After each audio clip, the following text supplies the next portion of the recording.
There was a time in my life when I felt lost, disconnected, as if I was wandering through a world full of noise, but empty of meaning.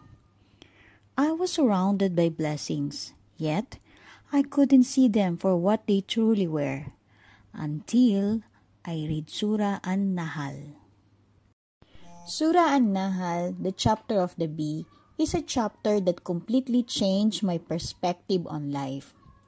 Allah speaks about the signs He has placed all around us.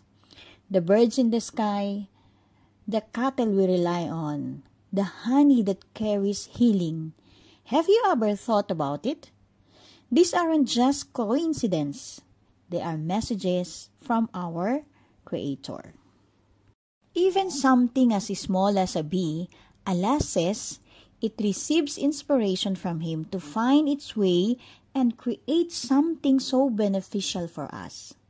If Allah takes care of a tiny bee, guiding it towards its purpose, then what about you and me? There's a verse that touches my heart every time I read it. Chapter 16, verse 18. And if you should count the favors of Allah, you could not enumerate them.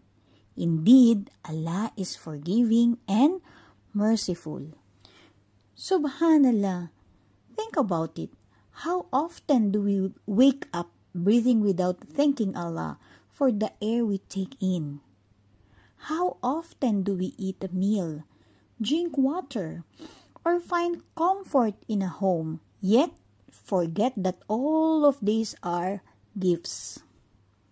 But even when we forget, even when we are ungrateful, Allah remains merciful. You know, life is unpredictable.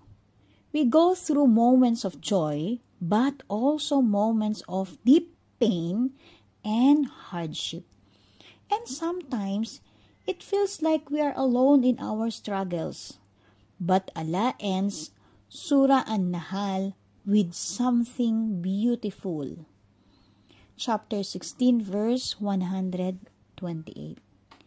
Indeed, Allah is with those who fear Him and those who are doers of good. No matter what you're going through, Allah is with you. Even in the moments of pain, He sees you. Even in the moments of doubt, He hears you. Even when you feel like the world has turned its back on you, Allah has never left your side. So I leave you with this. Take a moment today to reflect. Look around you. What blessings do you see?